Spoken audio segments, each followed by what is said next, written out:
Bom dia a todos, bom dia. Semana de carnaval com plenário cheio, só mesmo o professor Fred de dia. Assim, a gente não tem... tenho certeza que nós vamos ter hoje uma manhã bastante produtiva. O professor Fred vai falar sobre a Lei da Liberdade Econômica e o Direito Processual Civil. E eu queria falar 2 minutinhos aqui sobre porquê dessa palestra, qual é a origem dessa palestra, o que representa essa palestra para nós. No ano passado, o Marcelo Mazzola e a Natália Ribeiro tiveram a ideia de começar esse projeto das quartas-feiras aqui na ESA, que são as nossas quartas processuais, e esse processo consiste em manter regularmente uma palestra de 10 a meio-dia, todas as quartas-feiras, aberta ao público, como a de hoje, e de modo que as pessoas que se interessam por processo civil possam estar aqui debatendo e discutindo o processo civil de uma forma regular e permanente. Esse projeto é um dos projetos que a gente mais investe aqui na escola. Os coordenadores de penal e processo penal já fizeram a sua cópia das nossas quartas processuais e criaram às sextas-feiras o mesmo projeto, de 10 a meio-dia. Sempre há alguém aqui falando sobre penal, sobre direito penal e direito processual penal, às sextas-feiras, de 10 a meio-dia, para quem se interessa pelo tema. Naturalmente, a gente vai tentar replicar isso para outras matérias, para o direito do trabalho, direito civil, em outros momentos, para ocupar a nossa semana toda com esses debates. O que a gente quer é que vocês, estando no centro da cidade, estando por perto, né, quartas-feiras de manhã, não deixem de dar uma passadinha aqui para ouvir um pouco, discutir um pouco sobre o processo, e quem for da área penal, sobre direito penal às sextas-feiras.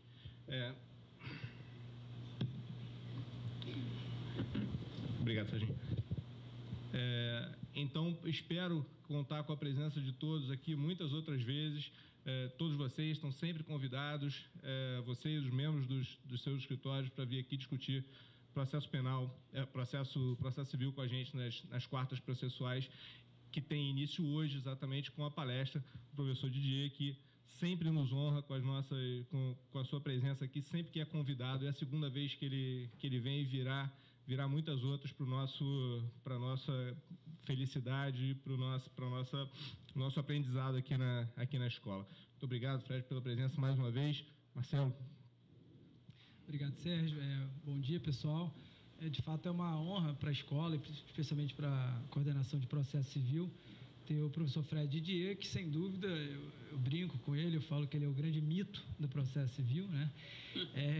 E também brinco no sentido de que, quando tem um tema difícil, assim, um tema complexo, Fred tem uma visão de drone. Ele sobe, olha e dá o caminho. Então, é por isso que a gente realmente escolheu o nome dele. Esse tema os influxos, né, da liberdade econômica no processo civil é um tema muito relevante. Isso afeta, por exemplo, negócios jurídicos processuais, medidas atípicas, decisões vinculantes, documentos eletrônicos, penhoras, enfim. Então, tem uma interseção e uma interconexão muito grande. Então, realmente é um prazer para a ESA. Antes de passar a palavra para a Natália, dizer que a gente deixou ali fora os próximos cursos de processo civil. A gente tem 5 cursos, né? Processo de conhecimento, execução, precedente. E, enfim, todos estão já convidados a quem quiser se inscrever. Tá? Então, para a gente não ter maiores delongas, eu vou passar a palavra à Natália e a gente começa com o professor Fred.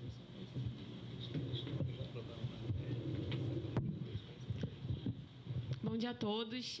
Primeiro, eu gostaria de agradecer muito a presença do professor Fred aqui, que sempre foi uma grande referência para mim no processo civil, que, assim, foi lendo os livros dele, os textos dele, que eu me apaixonei pelo processo. Queria agradecer a presença de todos nas nossas quartas processuais, que a gente está abrindo agora com chave de ouro, né, agora em 2020.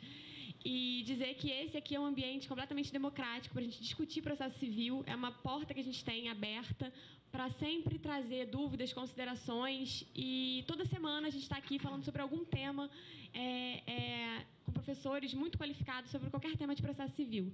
Então, como o Sérgio e o Mazzola falaram, vocês estão todos convidados para estar aqui sempre com a gente, né, às quartas-feiras.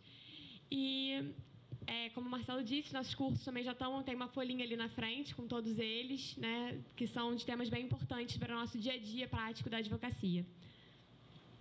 Bom. Fred, por favor. Bom dia a todos. Muito obrigado a ESA mais uma vez pelo convite e vim falar com vocês, com os colegas advogados e advogadas. Obrigado, Sérgio, você está fazendo uma grande gestão. Fernando, Mazola, Natália. O tema é um tema que eu reputo muito importante.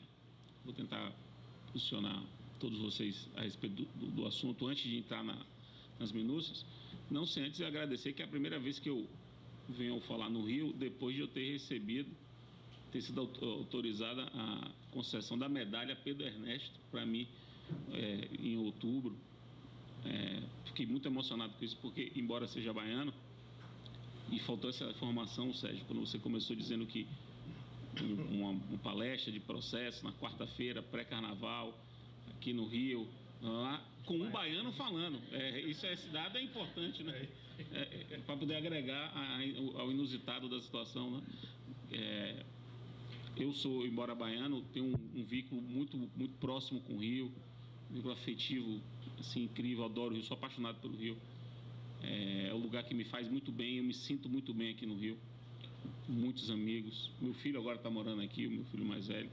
Eu sou, muitos sabem disso, sou torcedor do Flamengo, sou sócio do Flamengo, sou conselheiro do Flamengo. Até já comprei apartamento aqui no Rio. Cada vez mais meu vínculo com o Rio se estreitar. Na Gávea, não? Próximo, bem próximo, né? Bem próximo, bem próximo, coisa de 700 metros do santuário ali, que fica próximo à lagoa, aquele que todos conhecem, né? Eu imagino. Pois bem, feitas essas considerações, vamos lá.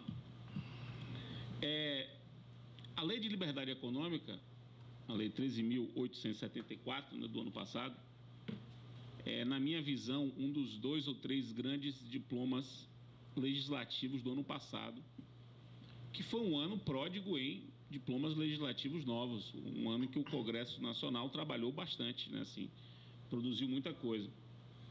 E essa lei, ela tem um impacto transversal. O que eu quero dizer com isso?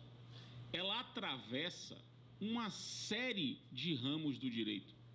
Ela não é uma lei sobre um ramo do direito. Ela é uma lei que vai atravessando o direito como um todo. Como uma navalha. Ela é muito grande, tem muitas mudanças, inúmeras mudanças, atirando para todos os lados. E exatamente por isso, talvez, essa é a minha impressão, muita gente ainda não se debruçou sobre ela. Está ouvindo muito ela, assim, está ouvindo falar dela e pensando que ela trata de direito econômico, por exemplo. Que ela é uma lei apenas que consagra premissas da análise econômica do direito, passando essas premissas a serem normas. Não é bem assim. Essa lei é uma grande coxa de retalhos, ela realmente nasceu já na medida provisória do presidente, ela é fruto de uma medida provisória. Ela já nasceu com o propósito de e resolver uma série de problemas trabalhista, ambiental, processual, civil, empresarial. Já nasceu assim e foi muito aprimorada durante a tramitação no Congresso Nacional, sobretudo na Câmara. Então, esse é o primeiro ponto. O problema é que essa lei, lá no seu artigo 1º, ela diz o seguinte, artigo 1º, parágrafo 1º da lei, olha o que ela diz. Essa lei se aplica ao direito civil, ao direito empresarial, ao direito econômico, ao direito urbanístico e ao direito do trabalho. Então, ela diz, essa lei é uma lei que cuida veja bem, civil, empresarial, econômico, urbanístico e trabalho. 5 grandes universos jurídicos aí. Cadê o processo aqui? Aí vem a pergunta, que é uma pergunta que um processualista faz. Essa lei se aplica ao processo? Essa lei se aplica ao processo? E, lendo a lei, eu tenho absoluta convicção que ela se aplica ao processo. E aí eu começo a minha exposição dizendo o seguinte: quando se fala que uma lei se aplica ao direito civil, ao direito empresarial, ao direito do trabalho, evidentemente, essa aplicação se espraia para os respectivos direitos processuais. Quer dizer, o direito processual de questões civis, o direito processual de questões trabalhistas, o direito processual de questões urbanísticas, o direito processual de questões empresariais, evidentemente fica afetado. Porque o que é o direito processual? Se não, quer dizer, o direito processual desses ramos do direito tem a mesma natureza que esses ramos do direito têm. Por isso que o direito processual trabalhista ele é mais protetivo, porque o direito trabalhista é mais protetivo. Por isso que o direito processual do consumidor é mais protetivo ao consumidor. Por quê? Porque o direito do consumidor é mais protetivo. Então, os respectivos direitos processuais carregam as características do direito material subjacente, ou do direito material que é o objeto do respectivo processo. Então, a partir do momento que eu digo que as diretrizes, as normas da Lei de Liberdade Econômica se aplicam ao direito civil, ao direito do trabalho, ao direito urbanístico, ao direito empresarial, os reflexos dessas normas, nos respectivos processos, me parecem muito claros. E isso é, no meu modo de ver, o aspecto mais importante daquilo que a gente chama de instrumentalidade do processo. Dizer que o processo é um instrumento a favor do direito material, que é uma frase que todo mundo aqui já usou em algum momento da vida, ou já ouviu em algum momento da vida, é exatamente isso. É dizer que o processo deve se ajustar àquilo que o direito material determina. E se o direito material está agora reconfigurado a partir dessas normas, novas normas, os respectivos processos também.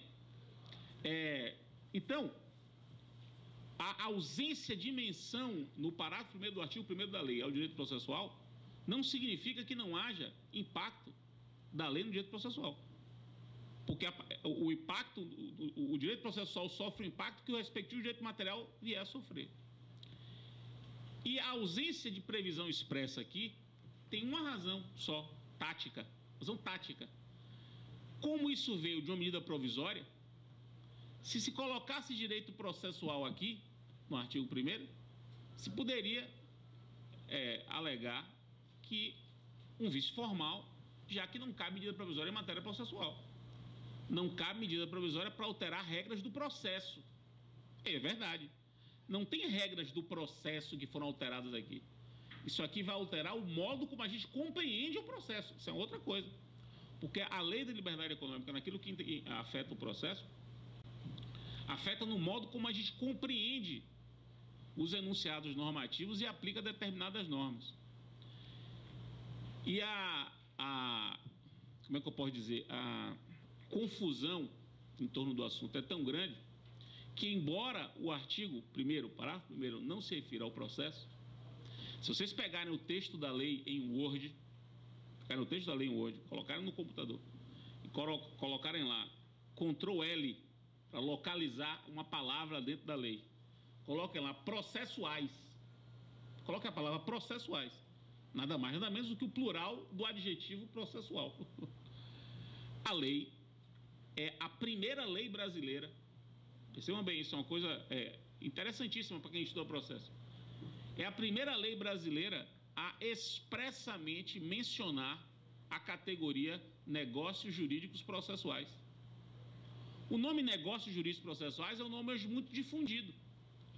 Muito provavelmente todos aqui já ouviram falar. Vários livros publicados, várias coisas, várias palestras. Eu mesmo já fiz palestra aqui na ESA sobre negócio processual. Várias coisas publicadas. Só que o termo negócio processual era um termo doutrinário.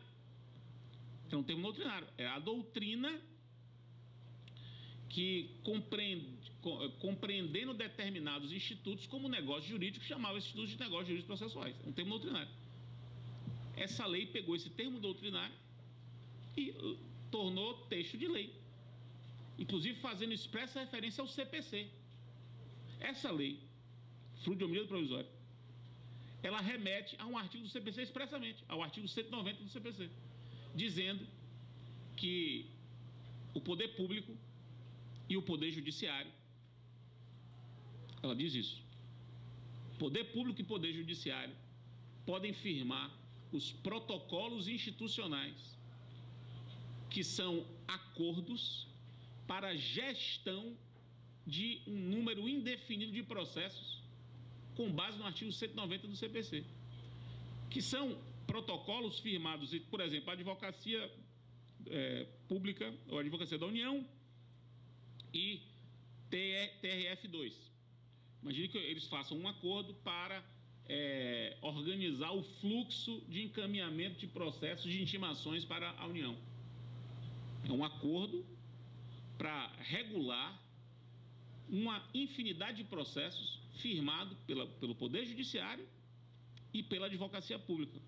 Esse acordo defendido em doutrina por muitos, inclusive eu já tinha até me manifestado sobre isso doutrinariamente, acordo que em algumas varas de execução fiscal do Brasil já estava sendo celebrado entre o juiz da execução fiscal e o respectivo chefe da PFN local, em nível mais baixo de institucionalidade, mas já firmado, agora foi legislado por uma medida provisória de liberdade econômica.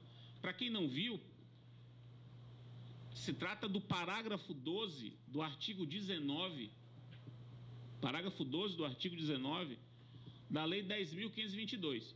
A Lei 10.522 foi alterada pela Lei da Liberdade Econômica. Então, a Lei da Liberdade Econômica acrescentou ao artigo 19 da Lei 10.522, que é uma lei que cuida dos processos envolvendo entes públicos federais, esse parágrafo, que diz: os órgãos do Poder Judiciário, de um lado, e as unidades da Procuradoria-Geral da Fazenda Nacional, isso aqui vale também para a AGU, porque tem um outro dispositivo mais à frente que diz que esse artigo também se aplica à AGU. Então, pense a Advocacia Pública Federal como um todo.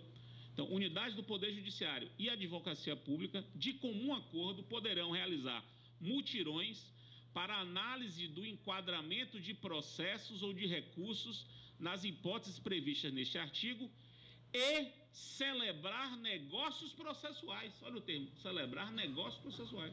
Isso numa medida provisória, com fundamento no disposto do artigo 190 da Lei 13.105, também conhecido como CPC.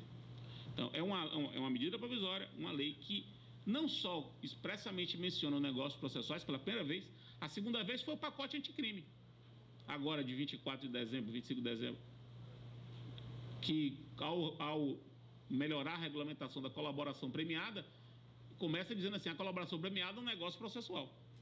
Também usa o termo negócio processual. Mas a primeira vez foi nessa Lei de Liberdade Econômica, quando ela cria esse parágrafo ao artigo 19 da Lei 10.522. Por que eu estou dando esse... Eu quis começar assim? Para tentar justificar a minha palestra. Quer dizer, eu estou justificando a minha palestra. Por que eu vejo na Lei de Liberdade Econômica uma fonte normativa importante para o processo? Por isso, então, eu tenho que justificar. Ela, embora não haja menção expressa no parágrafo 1 do artigo 1º, ela se aplica ao direito processual e ela mesma se trai na sua missão quando regula negócios processuais com esse nome. Perceba, não é regula de forma dissimulada, não. Ela regula com esse nome. Pois bem, agora para o segundo ponto. O segundo ponto é o seguinte: já que é assim, é preciso começar a aplicar as normas, sobretudo as normas principiológicas dessa lei, que a lei é muito principiológica, né? Então, é preciso aplicar as normas principiológicas ao processo. Então, veja o que diz o parágrafo 2º do artigo 1º da lei. Interpretam-se em favor da liberdade econômica, da boa-fé e do respeito aos contratos, aos investimentos e à propriedade, todas as normas de ordenação pública sobre atividades econômicas privadas. Então, você tem que, sempre que houver uma norma que diga respeito a uma atividade econômica privada, ela tem que ser interpretada de acordo com a boa-fé, de acordo com o respeito aos contratos, de acordo com o respeito ao investimento que as pessoas fizeram naquilo e de acordo com o respeito à propriedade. Isso tem uma implicação muito clara e evidente nos grandes processos coletivos que envolvem intervenção do Estado em atividade econômica. Propostos esses normalmente por ações civis públicas, ações coletivas, que têm essa finalidade. Ora, para um juiz determinar esse tipo de medida agora, ele vai ter de levar em consideração essa lei. E para nós advogados isso é muito importante, porque abre um flanco imenso de argumentação. A argumentação agora respaldada em texto de lei, o que facilita um pouco para nós advogados, porque a gente podia argumentar a mesma coisa antes, mas teria que argumentar mais de forma mais, digamos assim, etérea. A gente agora tem um respaldo textual, normativo, para que a gente possa argumentar. Do mesmo modo que em 2018, quando a Lei de Introdução às Normas do Direito Brasileiro, a LINDB, foi alterada em 2018, inclusive eu acho que é um grande tema para a gente discutir aqui na ESA, em que medida aquela alteração da LINDB de 2018, que acrescentou 10 artigos à LINDB, afeta ou pode ser útil na nossa advocacia. Eu mesmo, como advogado, como advogo muito para réu, e réu em ação coletiva, tenho usado muito a LINDB, muito, sobretudo o 21, o 20, o 21 e o 23 da LINDB, muito na minha argumentação. Porque como são dispositivos mais escondidos, porque fica numa lei que a gente não usa todo dia, mas é uma lei agora que dá um respaldo para uma série de coisas que a gente batalhava e que tinha que apelar para princípios muito abstratos para poder conseguir. Agora está mais denso. Mesma coisa aqui com a Lei de Liberdade Econômica. Daí o primeiro papel importante que eu vejo nela. Um outro papel importante é exatamente porque se trata de uma lei que preserva a liberdade, a autonomia privada, essa é uma característica da lei, ela reafirma uma premissa que eu particularmente levantei em 2015, não sei se vocês conhecem esse texto que eu escrevi em 2015, logo que o Código saiu, eu defendi a ideia de que o Código teria criado um sistema em que o respeito à liberdade de autorregramento das partes, a liberdade de autorregular-se, se tornou um princípio.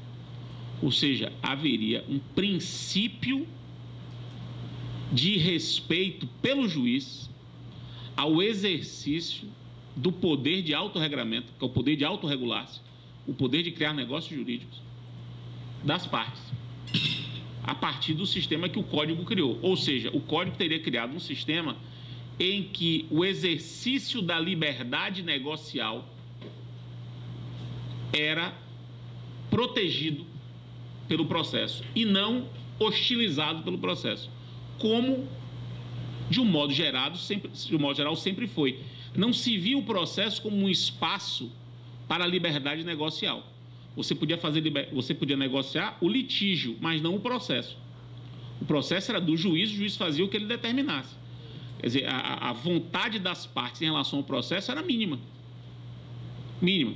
Embora houvesse vários movimentos no sentido de ampliar. E Diogo, que está aqui, por exemplo, foi um dos que, lá atrás, 2014, se não me engano, na tese de doutorado dele, já antes do Código, escrevia sobre contratualização do processo. Mas mesmo o Diogo, mesmo aqueles que escreviam sobre negócios processuais pré-Código, ainda não tinham identificado a possibilidade de defender um sistema de liberdade processual. Quer dizer, o processo como um ambiente de exercício da liberdade. Pois bem, com a Lei da Liberdade Econômica, eu estou defendendo a tese, e quero dizer isso para vocês, que aquela ideia que eu defendi em 2015 se confirmou agora legislativamente. Ou seja, não há como se dizer, tendo em vista a Lei da Liberdade Econômica, que não há no processo um espaço de respeito ao exercício da liberdade negocial. Ou seja, retoricamente, argumentativamente, aquele princípio que, para mim, já existia a partir de uma série de dispositivos do CPC, ganhou uma força muito grande. É como se ele ganhasse um reforço de aceleração, um reforço argumentativo, um reforço retórico. E isso, no meu modo de ver, ajuda ainda mais no desenvolvimento dos negócios processuais, tema sobre o qual eu vou voltar a falar daqui a pouco. Do mesmo modo, da mesma forma que eu defendo isso, eu acho que vai ser inevitável uma outra conclusão, que é a seguinte: se eu estou dizendo que a lei reforça que o processo é um ambiente propício ao exercício da liberdade negocial, ao mesmo tempo é uma lei que, no meu modo de ver, vai reforçar uma tendência que eu já vislumbro de diminuição dos poderes do juiz, ou seja, de percepção de que a atuação do juiz no processo ela tem que ser menos intensa. É um refluxo histórico aqui, porque nossa tradição processual é uma tradição, sobretudo nos últimos 30 anos, de reforço muito grande do papel do juiz. Cada vez mais o juiz ganhando poderes de condução, de gestão do processo. O caso da suspensão das carteiras de habilitação, de passaporte, todos aqui já ouviram falar e que já chegou inclusive ao STJ, é uma demonstração disso. Quer dizer, você permitir que o juiz, para fazer cumprir sua decisão, possa determinar que você não tem mais autorização para dirigir, que você não possa mais viajar para fora do Brasil. Semana passada eu fui despachar um processo lá na Bahia, porque uma juíza lá da Bahia, inclusive minha ex-aluna, e minha atual orientanda, tanto que depois ela teve até que sair do processo quando eu entrei, ela determinou, para fazer valer a decisão dela, o seguinte: que uma empresa que comprava automóveis fora do Brasil, ela comprava fora do Brasil o automóvel chegava aqui no Brasil como dela, a empresa nem executada era, quem é executada é aquela de quem ela compra. Ela é uma distribuidora no Brasil de automóveis, então ela compra o automóvel fora. Quem estava sendo executada era a empresa de fora, ela não estava sendo executada. Isso é um fato incontroverso, não houve desconsideração, não houve nada. Então ela, como terceira, para fazer com que a empresa de quem ela comprava pagasse a dívida tributária, a justiça disse assim: então você que é terceira, que compra carro dela e que paga ela, já o carro chega como o seu, você só vai desembaraçar o carro se você pagar o tributo por ela. Agora vai. Agora vai.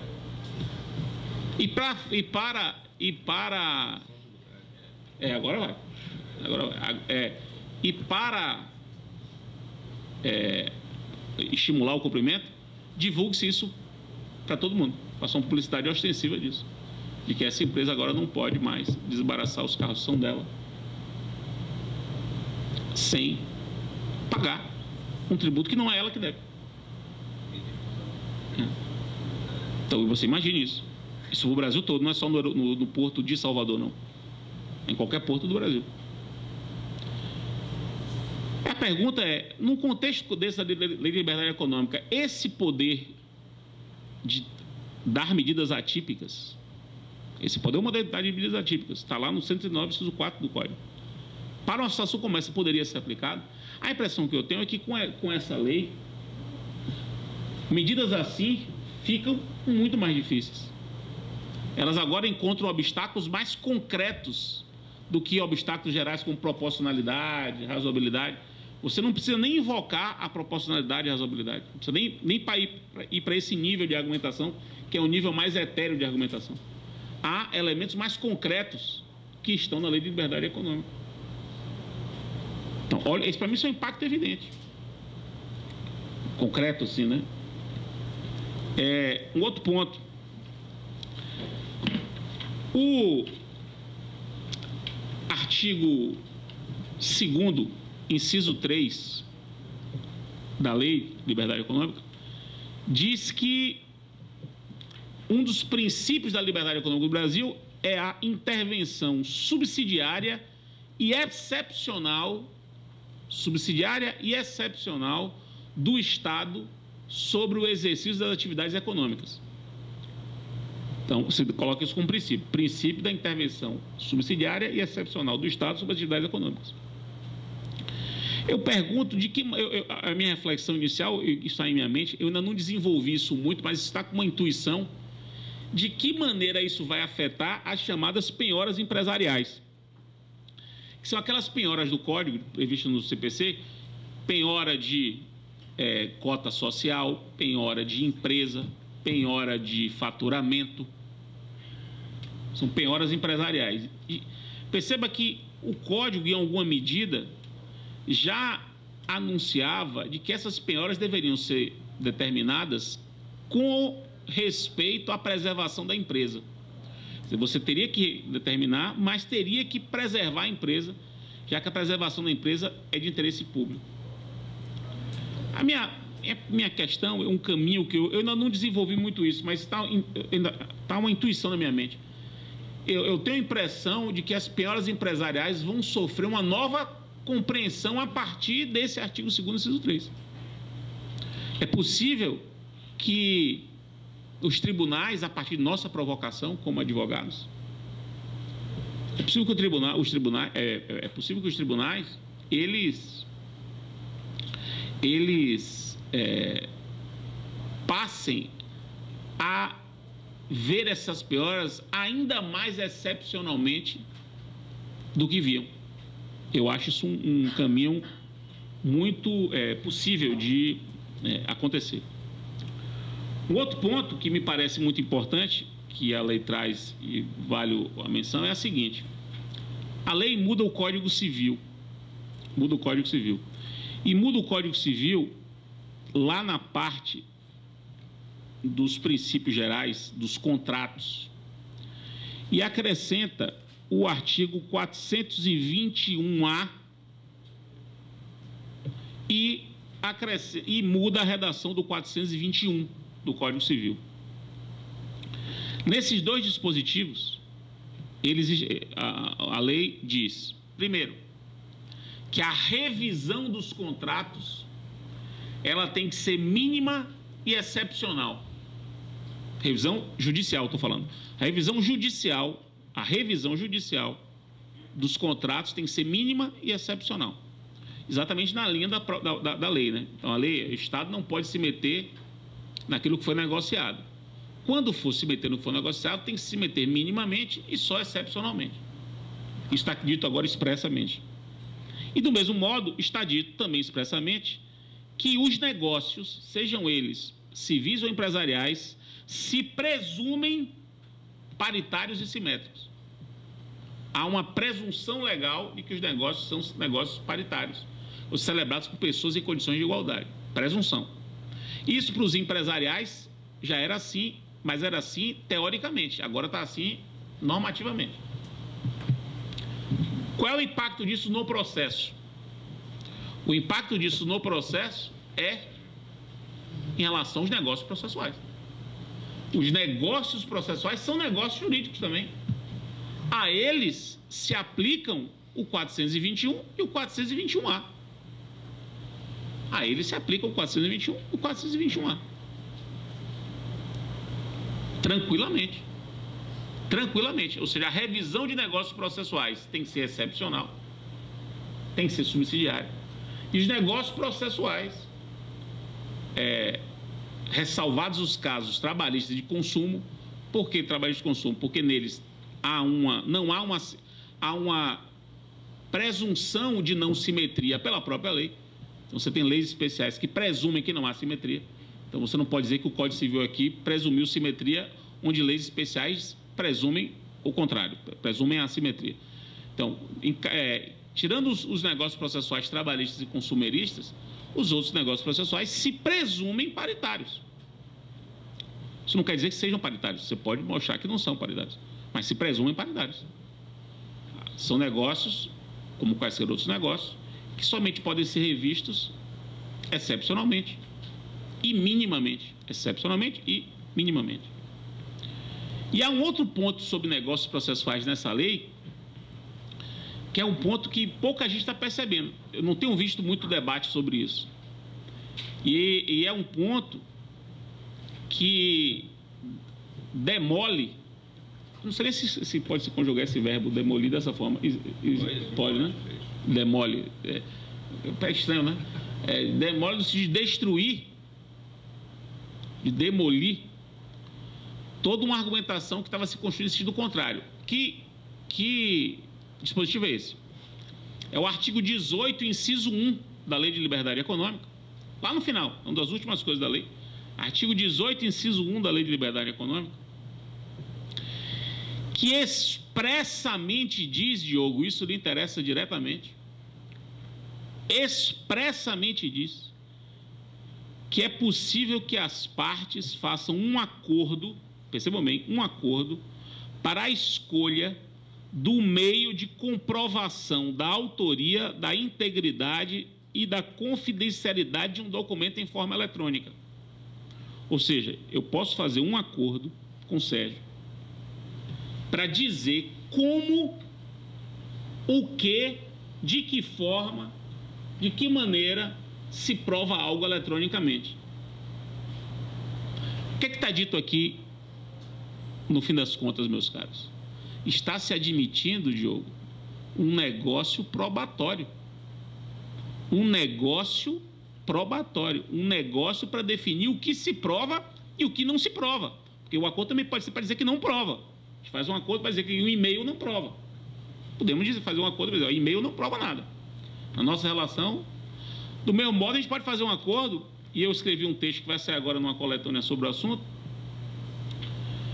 que é o acordo para o uso do blockchain, ou da blockchain, como fonte de certificação de autoria, de integridade, de data. O artigo 18, inciso 1, ele abre um caminho, ou melhor, ele ratifica algo que eu particularmente sempre defendi e que boa parte da doutrina que escreveu sobre negócios processuais, sobretudo a doutrina que é mais restritiva nos negócios, era contra, era o negócio probatório, negócio sob prova. É texto expresso da lei, criando um negócio probatório. Um negócio probatório. Então, o exemplo que eu estou dando, e esse texto que vai ser publicado agora nessa coletânea, vai ser uma coletânea aí sobre a Lei de Liberdade Econômica, o texto que eu publiquei foi sobre esse artigo 18, inciso 1. Ele sendo a base normativa para autorizar um negócio típico, perceba que não é nem atípico, é um negócio típico para uso da blockchain como base, né, como plataforma para a prova de determinados fatos. E vejam, com a regulamentação da cadeia de custódia da prova no processo penal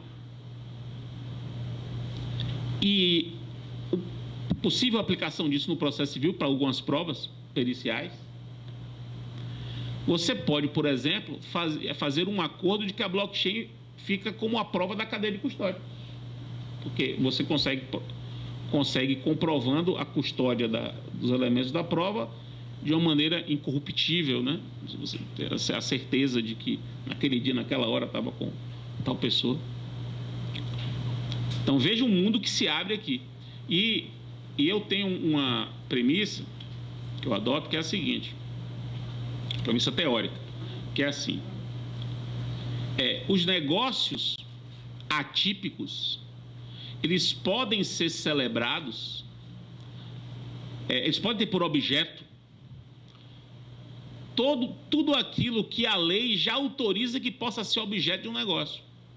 Então, se a lei autoriza algo como objeto de um negócio, então autoriza que eu faça uma compra e venda, que algo possa ser vendido, eu posso fazer uma compra e venda atípica. Se a lei autoriza que eu negocie sob prova, e a lei autoriza que eu negocie sob prova aqui, significa que a negociabilidade da prova é algo lícito. Senão, a lei não autorizaria o negócio sob prova. Então, essa lei aponta para a ideia de que é possível negociar sob prova. E eu vou além. Vou além. No artigo...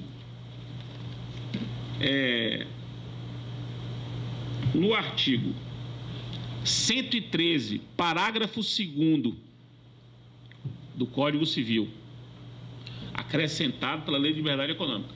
113, parágrafo 2º, acrescentado agora. E 421A, inciso 1, também do Código Civil, e também acrescentado pela LLE. Então, esses dois dispositivos que dizem a mesma coisa, os dois dizem a mesma coisa. 113, parágrafo 2º, e 421A, inciso 1. Veja o que eles dizem. Ambos dizem a mesma coisa. As partes poderão livremente pactuar regras de interpretação, de preenchimento de lacunas e de integração dos negócios jurídicos diversas daquelas previstas em lei. Ou seja, o que é isso? O que é o negócio? O que é um negócio? Livremente pactuar, um negócio que pactua a regra de interpretação, regra de preenchimento de lacuna e regra de integração de outros negócios jurídicos. Então, eu posso negociar como eu vou interpretar outro negócio jurídico. Por exemplo, eu posso colocar no negócio que o meu negócio jurídico se interprete de acordo com a Lei de Liberdade Econômica, por exemplo, ou não se interprete de acordo com a Lei de Liberdade Econômica. Eu posso criar diretrizes de interpretação do meu próprio negócio. Eu posso criar diretrizes de preenchimento de lacunas do meu negócio. A gente faz muito isso, né? Em estatuto, em condomínio, diz assim: os casos omissos serão resolvidos por tal pessoa. Isso é uma regra de interpretação de lacuna. Eu tenho uma lacuna, como é que resolve essa lacuna? Tal pessoa decide. E integração de negócios. Ora, esse dispositivo, que as pessoas já faziam isso, mas agora está texto expresso, ele tem um impacto grande no processo e em acordos probatórios. Por quê? Porque percebam que o 357, parágrafo 2º do CPC, aí já mudando para o CPC, 357, parágrafo 2º do CPC, ele expressamente diz que as partes podem sanear o processo e levar o processo saneado para o juiz organizar. E nesse saneamento do processo, nessa organização do processo, as partes podem definir regras de interpretação. As partes podem definir, podem certificar que este fato já está provado e que outro fato não está provado. As partes podem dizer isso: olha, esse fato aqui já é um fato que a gente reputa provado. Fato em controvérsia. Então, a atividade probatória não vai recair sobre ele. A atividade probatória vai recair só sobre aqueles outros fatos. Isso tudo pode ser objeto do negócio previsto no 357, parágrafo 2º, com o respaldo agora expresso do Código Civil. Um respaldo expresso do Código Civil. E veja, vendo as coisas sempre por cima, para facilitar a vista. Lá em cima as coisas ficam mais bonitas, inclusive. Você tem que juntar esses dois dispositivos do Código Civil, 113, parágrafo 2º, 421A, inciso 1, com o 357, parágrafo 2º do CPC, e com o artigo 26 da LINDB. Lá na LINDB. Por quê? Porque o 26 da LINDB prevê expressamente um acordo de interpretação, só que envolvendo o cidadão e o poder público. O 26 da LINDB prevê a possibilidade de um cidadão que não sabe bem como o poder público vai interpretar a lei contra ele, pode se dirigir ao poder público e obter um acordo para dizer qual é a interpretação correta para ele poder se basear naquilo. É a mesma coisa, é o mesmo raciocínio. São acordos de certificação. São acordos para dirimir dúvida. Acordos para dirimir dúvida. Isso tem sido estimulado, falei da LINDB, 2018, Lei de Liberdade Econômica. E o 357, parágrafo 2º, também é, em alguma medida, isso. Então, é o sistema se organizando para permitir um tipo de acordo que é um acordo de certificação. Um acordo para dar certeza a situações de dúvida. Pois bem. porque é muita coisa, eu tenho que ficar indo e vindo aqui para não me perder. Continuando. O artigo 2º, inciso 3, da Lei de Liberdade Econômica, segundo inciso 3, consagra, eu não sei se é a primeira vez, eu não vou me arriscar para dizer que é a primeira vez, isso normativamente, mas é a primeira vez que eu me lembro, mas pode ser que haja em algum outro lugar essa previsão, mas consagra aqui, no artigo 2º, inciso 2, o princípio da presunção de boa-fé do particular em relação à administração pública. Ou seja, nas relações do particular com a administração pública, presume-se que o particular esteja de boa-fé. Então, tem uma presunção de boa-fé do particular perante o poder público. Aquela história de que a boa-fé se presume, que é uma coisa que a gente usa nas conversas, que é uma ideia interessante. Agora está consagrado. A boa-fé se presume nas relações do Estado, das relações do cidadão com o Estado. De que maneira isso impacta no processo? Essa presunção do artigo 2º, inciso 2, da Lei de Liberdade Econômica, de que maneira isso impacta no processo? Impacta, no meu modo de ver, pela presunção, agora sim, presunção de boa-fé da atuação das partes no processo. As partes se presumem em boa-fé. Nós temos agora uma presunção legal de atuação de acordo com a boa-fé. Mas é uma presunção legal relativa, evidentemente. Evidentemente. Mas é uma presunção legal. Você não pode considerar que o meu comportamento é de má-fé sem a prova de que meu comportamento é de má-fé. Nós podemos dizer isso agora. Que a boa-fé subjetiva... Olha, é bem técnico o termo. Podemos dizer agora que a boa-fé subjetiva é presumida no processo, a partir da aplicação do artigo 2º, inciso 2, da Lei de Liberdade Econômica.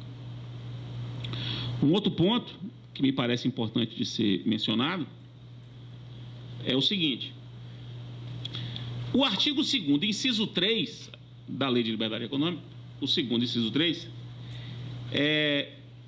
vou voltar a ele mais uma vez, ele diz que a intervenção do Estado nas atividades econômicas é subsidiária e excepcional. Eu quero voltar a ele porque eu quero falar uma coisa. Veja, esse poder de o juiz determinar medidas atípicas, que eu mencionei há pouco, dando como exemplo a suspensão do passaporte, suspensão da CNH, é um poder que vem sendo utilizado pela doutrina, e eu mesmo já escrevi sobre isso, já há muito tempo, como uma possível base normativa para o juiz determinar a intervenção judicial na empresa. Que a intervenção judicial na empresa, ela é uma medida típica prevista na lei do CAD. Na execução das decisões do CAD, é possível determinar a intervenção judicial na empresa como medida típica, e a intervenção está lá regulamentada longamente na lei do CAD. O que é que se dizia? Se dizia que essa medida típica poderia ser determinada atipicamente para outras situações, com base no poder geral de efetivação, esse que eu mencionei do artigo 139, inciso 4 do CPC. Várias pessoas disseram isso. Eu mesmo já defendi isso. O próprio, para quem gosta de futebol, o Esporte Clube Bahia, da minha terra, ele renasceu como clube de futebol em 2013 por conta de uma medida como essa. O juiz determinou uma intervenção judicial no Esporte Clube Bahia, destituindo o presidente do Esporte Clube Bahia, porque havia acusações muito graves de ilícitos praticados, e determinou um interventor. Esse interventor conseguiu fazer com que o Estatuto do Bahia fosse alterado, o Bahia se transformasse numa associação democrática, os sócios passarem a votar para presidente. Tudo em 2013. Houve uma revolução, tanto que esse interventor, que nem torcedor do Bahia era, ele torcia para o Atlético Mineiro, ele é mineiro, tal, o professor da faculdade, um cara sensacional. Ele virou um personagem da história do Bahia, tem homenagem a ele, virou sócio benemérito, Porque ele mudou a história do Esporte Clube Bahia por causa disso. E não por acaso, o Esporte Clube Bahia hoje, 6 anos depois, sei lá, um dos 5 clubes brasileiros mais organizados. Estava conversando aqui com o Fernando antes da palestra, se o fair play financeiro do Brasil, o fair play financeiro para o futebol valesse, talvez 5 ou 6 clubes do Brasil ficariam em conformidade. Um deles é o Bahia. Interessante isso. Isso veio de uma intervenção judicial. Tanto, isso sempre foi admitido como medida atípica. A minha pergunta agora é: de que maneira a intervenção judicial como medida atípica vai sobreviver diante de uma previsão como essa do artigo 2º, inciso 3, da Lei de Liberdade Econômica, que expressamente diz que a intervenção é subsidiária e excepcional? É uma dúvida. No meu curso, no meu livro de execução desse ano, que eu tive que atualizar o livro por conta da lei, tudo que eu estou falando aqui eu coloquei no livro, nos espaços específicos do livro. Nesse momento eu tive que falar disso lá. E eu tive que dizer, olha, isso é possível, mas agora com 2 quebra-molas, que antes não havia. Quebra-molas legais, né? O juiz vai ter que justificar que isso é imprescindível, que é excepcional e imprescindível, e vai ter de ser uma intervenção mínima, quer dizer, as duas coisas. Quer dizer, ele tem que demonstrar que é imprescindível e, mesmo assim, que a intervenção é a menor possível. Artigo 2, inciso 3, aplicado a essa medida atípica em especial. Um outro ponto que me parece interessantíssimo que a Lei de Liberdade Econômica prevê é a consagração da ideia da força vinculante dos precedentes administrativos. Ou seja, a administração pública tem de respeitar os seus precedentes administrativos. Veja, isso é uma relação da lei com o processo, só que uma relação de mão contrária à que eu estava falando até agora. Porque até agora eu falei uma relação de como a lei está impactando no processo. Agora é como o processo impactou a lei. Como o direito processual impactou a elaboração dessa lei.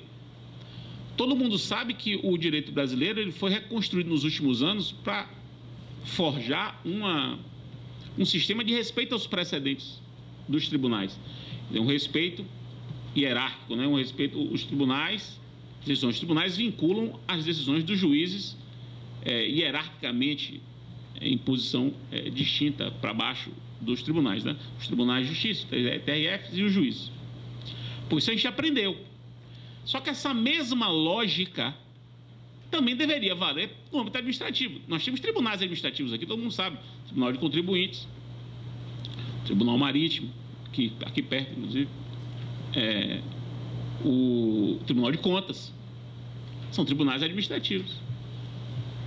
Será que não deveria haver um respeito desses tribunais pelos seus próprios precedentes? Aí vem o artigo 3º, inciso 4. O artigo 3º consagra os direitos do cidadão, os direitos de liberdade do cidadão consagrados. É um rol é o artigo 5º da Constituição, o correspondente ao artigo 5º da Constituição a essa lei. Então, o artigo 3º consagra lá uma série de incisos com os direitos do cidadão contra o Estado. Olha o que o inciso 4 do artigo 3º da Lei de Liberdade Econômica diz. É direito do cidadão receber tratamento isonômico de órgãos e de entidades da administração pública quanto ao exercício de atos de liberação da atividade econômica, hipótese em que o ato de liberação estará vinculado aos mesmos critérios de interpretação adotados em decisões administrativas análogas anteriores. Isso é, no meu modo de ver, a consagração do dever de respeitar os precedentes administrativos pela própria administração. Isso está reforçado pela inclusão do artigo 18A. É uma inclusão do artigo 18A naquela lei 10.522 que eu mencionei no início da palestra. A lei 10.522 é uma lei que regula o processo envolvendo entes públicos federais. Essa lei foi bem alterada pela Lei de Liberdade Econômica. Uma dessas alterações é o acréscimo do artigo 18A. O artigo 18A, acrescentado pela Lei de Liberdade Econômica, diz: comitê formado de integrantes do Conselho Administrativo de Recursos Fiscais, da Secretaria Especial da Receita Federal do Brasil e do Ministério da Economia e da Procuradoria-Geral da Fazenda Nacional editará enunciados de súmula da Administração Tributária Federal, conforme o disposto em ato do ministro, que deverão ser observados nos atos administrativos, normativos e decisórios praticados por esses órgãos. É a mesma lógica. A lógica de respeitar os precedentes no âmbito administrativo. Então, aqui é o processo influenciando, quer dizer, aquilo que se construiu do processo, influenciando a Lei da Liberdade Econômica. Para terminar, e abrir para as perguntas, o artigo 113, parágrafo 1º do Código Civil, 113, parágrafo 1º do Código Civil, também é acrescentado pela Lei de Liberdade Econômica. É um dispositivo novo. Traz 5 diretrizes de interpretação dos negócios jurídicos. 5. Antes havia só 2 no Código Civil: boa-fé e usos e costumes. Agora, além dessas 2 que se mantiveram, há mais 3 excelentes diretrizes de interpretação. Excelentes. Assim, para quem estuda esse assunto, inclusive é escrito, claramente aqui foi escrito por alguém que sabe do assunto, não foi escrito por um aventureiro. Quem escreveu isso aqui sabia do que estava escrevendo. E uma dessas diretrizes é a seguinte: o negócio deve ser interpretado num sentido, quer dizer, o juiz, né, tem que atribuir o sentido ao negócio que tenha sido o sentido confirmado pelo comportamento das partes posterior à celebração do negócio. Que diretriz é essa? Se tem uma cláusula que é dúbia no negócio, mas as partes vão interpretando essa cláusula de um jeito, existe um comportamento contratual no sentido de compreender a cláusula dessa maneira, é dessa maneira que a cláusula tem que ser compreendida. Pois bem, isso é ótimo, isso é uma diretriz clássica, não estava prevista em lei, agora está. De que maneira isso afeta o processo, que é o que me interessa aqui? Isso afeta o processo claramente na interpretação das postulações, claramente. Eu não sei se os senhores já se depararam com isso, mas na minha vida de advogado,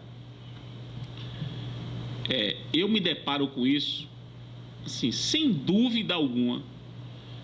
Isso deve corresponder a 1/3, hoje 1/3, da minha atuação como parecerista, por exemplo. Faço muito parecer em matéria processual. 1/3 dessa minha atuação como parecerista deve ser, sem dúvida, direcionada a resolver problemas de interpretação do pedido. É interpretação do pedido, acreditem, é interpretação do pedido. Por quê? Porque o cara faz um pedido, aí o juiz decide, o pedido acolhe o pedido tal como formulado. O juiz repete o que Quando chega na liquidação, o quem ganhou quer extrair do pedido coisas incríveis. Incríveis, que sempre estiveram lá. E só a gente que não tinha percebido. Mas é impressionante como tem problema como isso. Eu juro para vocês, não é exagero retórico da minha parte. Pelo menos 1/3, tanto que eu tenho um parecer já meio pronto. Toda a parte teórica está pronta. Vem um problema, para mim isso é ótimo, porque eu rodo, a parte teórica do parecer está pronta. Eu só fico aplicando isso caso a caso. É um mimeógrafo de parecer. Vem um problema, já tem uma parte teórica pronta, vamos rodando. Porque é incrível a quantidade de problema. E quem já estudou interpretação do pedido, e por reflexo, interpretação da sentença, porque acaba sendo um reflexo do outro, sabe que essa é uma diretriz muito importante. Quer dizer, você tem que... Uma das diretrizes mais importantes da interpretação do pedido é como as próprias partes haviam compreendido o que elas haviam pedido. Inclusive, quem não é flamenguista, talvez poucas pessoas aqui não sejam, mas quem não é flamenguista talvez não saiba que por detrás da discussão sobre a Copa de 87, Copa União de 87, quem gosta de futebol sabe que tem essa discussão. O Flamengo foi campeão da Copa União de 87. A discussão acabou já. Olha só, olha o que acabou. A discussão da Copa, o Flamengo foi campeão da Copa União de 87, não há dúvida. O Sport, do Clube do Recife, foi campeão do Campeonato Brasileiro de 87. Também não há dúvida. São duas coisas sobre as quais não há dúvida. O Sport foi campeão do Campeonato Brasileiro de 87, o Flamengo foi campeão da Copa União de 87. Beleza. Sem dúvida, tem coisas julgadas sobre isso, inclusive. O problema é que a CBF, em 2009, baixou um ato para dizer, ato administrativo da CBF, dizer que campeões de alguns campeonatos distintos do Campeonato Brasileiro, inclusive a Copa João Avelange, Copa João Avelange, Taça Brasil, Roberto Gomes Pedrosa, aqueles campeonatos até os anos 70, Copa União, os campeões desses campeonatos, eles seriam considerados campeões brasileiros. Seria uma O ato da CBF foi uma equiparação de campeões de outros campeonatos a campeões brasileiros. Portanto, em 69, 68, se não me engano, ou 69, o Palmeiras tem 2 títulos brasileiros. Se vocês pegarem aí o rol, o Palmeiras hoje se diz... não, o Palmeiras não é época, não. O Palmeiras é 11 ou 10 vezes. É decacampeão brasileiro. Você pega lá, decacampeão... E na lista dos 10, tem um ano com 2. Porque ele ganhou os 2 títulos. Ganhou o Roberto Gomes Pedrosa e ganhou a Taça Brasil. Por isso. Esse é o pano de fundo.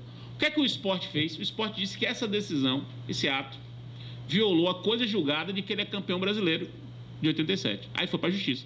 É isso que Sérgio está dizendo que se resolveu. O Sport foi para a justiça dizendo o seguinte: esse ato violou a coisa julgada de que eu era campeão brasileiro. Perceba que esse ato não tirou o título de campeão brasileiro do Sport. Porque isso realmente não pode tirar. Esse ato apenas estendeu ao Flamengo por ter ganho a Copa União. Então, esse é o problema jurídico, certo? Esse é o problema jurídico. Sem clubismo, esse é o problema jurídico. O Sport, aí vem um problema, eu vou aplicar esse caso aqui, essa diretriz é esse caso.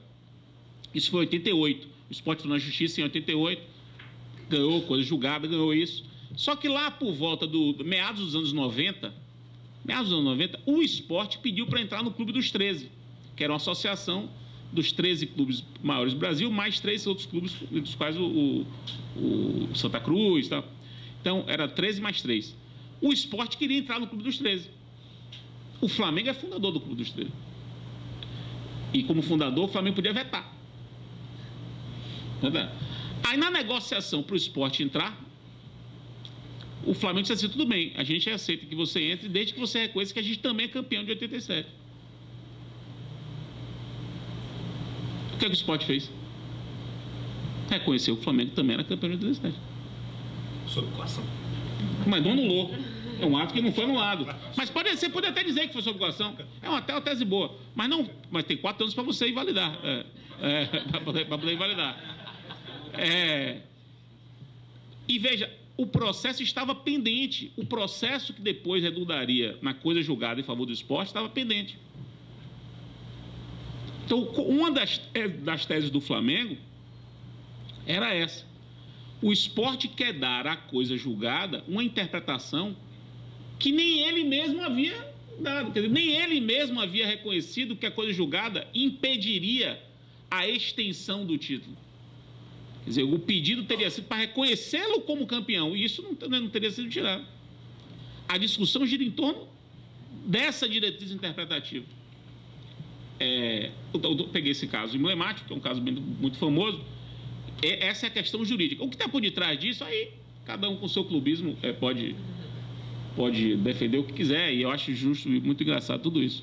Embora eu tenha acompanhado a Copa União em 87, aos 13 anos, como Campeonato Brasileiro. Eu acompanhei o Campeonato Brasileiro. Eu vibrei como Campeonato Brasileiro. Eu vi Zico fazer aquele gol do Maracanã, de falta contra o Santa Cruz, uma bola improvável, que ele chuta da direita, vai entrar no ângulo esquerdo, um negócio muito doido ali, um golaço, incrível, né? Incrível. Um time que era é uma seleção brasileira, né? Uma seleção brasileira. Basta ver que tinha Jorginho, Leonardo, Zinho e Bebeto, que 8 anos depois, 7 anos depois, campeões do mundo em 94. Uma máquina de jogar futebol. Enfim, mas aí é uma questão. Então, o 103, parágrafo 1º, ao consagrar essa diretriz, que não estava expressa, ajuda demais agora nos problemas relativos à interpretação do pedido e interpretação da sentença. Demais.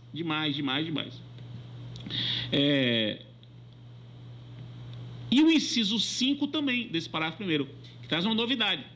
Olha o que ele diz, que os negócios têm que ser interpretados de modo a corresponder, olha só, corresponder a qual seria a razoável negociação das partes sobre a questão discutida, inferida das demais disposições do negócio e da racionalidade econômica das partes, consideradas as informações disponíveis no momento da celebração. Isso é muito importante, isso não existia como diretriz interpretativa. Isso faz todo sentido na interpretação do pedido, na interpretação da sentença e na interpretação dos negócios processuais também.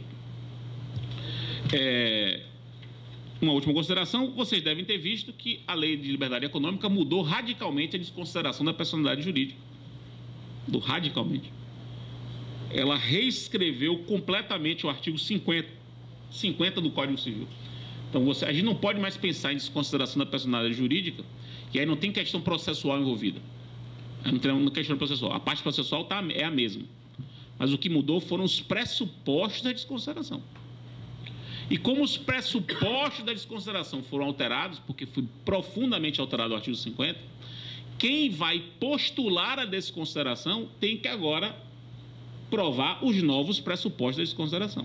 Então, a mudança não é uma mudança propriamente processual, mas é uma mudança que impacta, porque nós pedimos a desconsideração lá no processo. Então, nos nossos pedidos de desconsideração, nossos pleitos de desconsideração, agora tem que ser, nossa forma, né, aqueles modelos que a gente tinha, tem que ser alterados, porque os pressupostos agora são outros. É bem mais difícil desconsiderar agora do que era antes dessa mudança, né? Por exemplo, agora, a mera existência de grupo econômico não autoriza a desconsideração.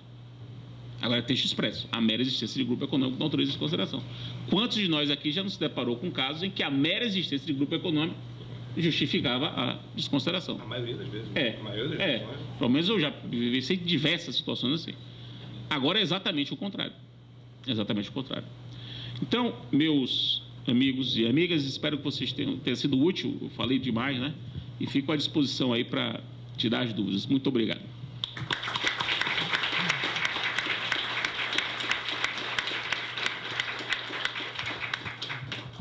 Muito obrigado, Fred. A gente poderia passar aqui mais algumas horas ouvindo sua palestra, sempre um prazer.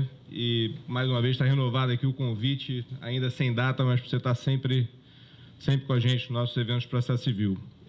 Eu queria fazer uma consideração aqui, não é exatamente uma pergunta, mas é uma consideração, porque às vezes a gente nunca se deu bem com liberdade econômica no Brasil, né? A liberdade econômica nunca foi uma coisa muito bem compreendida no Brasil, parece uma coisa de empresário, né? Liberdade econômica é interesse do poder econômico e tal, e a gente às vezes esquece que o artigo 1º da Constituição da República estabelece que a livre iniciativa é um fundamento da República, né? E a livre iniciativa está diretamente ligada a muita coisa que você falou, né? Quer dizer, o princípio da subsidiariedade é um elemento integrante da livre iniciativa e vice-versa, né? O tempo inteiro, e a lei gasta muito tempo com o princípio da subsidiariedade, né? Quer dizer, a atuação do Estado é subsidiária. Então, eu tenho a impressão de que a gente vai ter que mudar um pouco, talvez, a partir desse novo conceito, dessa nova lei, até o ensino jurídico, né, de certa forma. A gente não consegue, a gente não tem muita noção, e eu acho que a lei foca muito nisso, do papel regulador do Poder Judiciário, né? O Poder Judiciário, quando ele decide, ele regula a economia o tempo inteiro, né? Quer dizer, o tempo inteiro, e muitas vezes a gente não percebe isso, e a lei nunca deu muita importância para isso. A gente dá muita importância para o direito individual, mas para o papel regulador do Poder Judiciário, o direito brasileiro nunca deu muita importância. Eu acho que essa lei tem uma mudança estrutural e conceitual nesse sistema que afeta, inclusive, o processo. Enfim, é só uma consideração, não é exatamente uma pergunta, mas eu gosto muito da lei. A gente recebeu aqui o Gianluca, que foi o idealizador dessa lei dentro do Ministério da Fazenda, muito entusiasmado com isso, e acho que esse vai ser a lógica que traz a Lei de Liberdade Econômica vai ser uma lógica cada vez mais presente na legislação brasileira. Eu espero que seja, né? Vamos então começar as perguntas aqui a partir da mesa. Fernando, você tem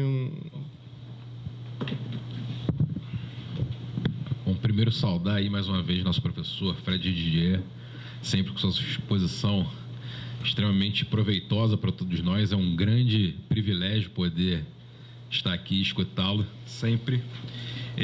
E, professor, eu escutei com atenção, e já tinha me chamado bastante atenção na lei a questão dos negócios jurídicos probatórios, que a lei ela deixa às claras agora, pelo menos, que as partes elas podem e devem, quando travarem relações contratuais, podem dispor dessa questão de provas, de meios de prova.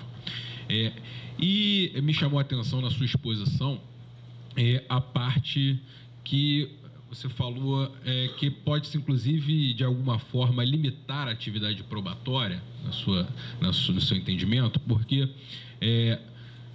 que as partes cheguem a determinado acordo, determinado ajuste de que forma provarão determinados fatos, eu acho que até é comum, eu acho que até ratifica questões já costumeiras, né? Quando a gente coloca no contrato que a quitação de determinada obrigação será representada pelo comprovante bancário, ou que qualquer alteração só será feita e considerada válida por aditivos expressamente assinado pelas partes, mas no que diz respeito a um certo detrimento dessa atividade probatória, à luz do que dispõe o Código, no sentido, acho que no artigo 369, que diz que as partes provarão têm o direito de provar o alegado por todos os meios de prova, e até o próprio Código, nesse sentido, ele sequer limita, porque ele diz todos os códigos, inclusive aqueles não tipificados. Então, contanto que sejam eficazes para o convencimento, né, do seu pleito, da sua defesa, o professor considera que as partes, então, podem limitar a atividade probatória numa busca de uma verdade dentro de um processo? Obrigado, Fernando, pelas palavras. Eu não tenho dúvida alguma sobre isso. Não alguma. Eu tenho um amplo poder eu tenho o direito de provar, nos limites que o direito permite que eu prove. Não é isso? Se eu mesmo limitei a minha prova, portanto, se o meu direito foi autolimitado, não foi heterolimitado, não foi alguém que limitou. Ninguém pode limitar por mim, salvo a lei. Mas se eu me autolimito na medida em que negocio, eu criei uma barreira jurídica ao meu próprio interesse. Eu vou dar um exemplo que aconteceu comigo aqui no Rio. Eu fui procurado por um casal aqui no Rio para resolver o seguinte problema. Eu acho que já comecei, falei isso aqui em algum lugar. Não, né? Mas é um caso excelente. Porque tem a ver com isso aqui. O casal, ele tinha tido um problema conjugal, não queria se divorciar.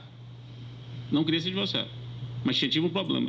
Mas eles queriam deixar tudo pronto caso o problema só ressurgisse. Então eles queriam fazer eu chamei de pacto conjugal, que é um pacto durante o casamento, organizando um futuro divórcio. se amam, etc., querem viver juntos, blá, blá, blá, se adoram, tá? Mas tudo é merda, a gente vai... Aí começa, isso vai acontecer, isso vai... Começa a disciplinar. E eu construí isso. Foi ótimo, foi uma atuação de que eu particularmente gostei muito. E eu coloquei uma cláusula lá, e aí eu respondendo a sua pergunta, olha a cláusula que eu coloquei lá.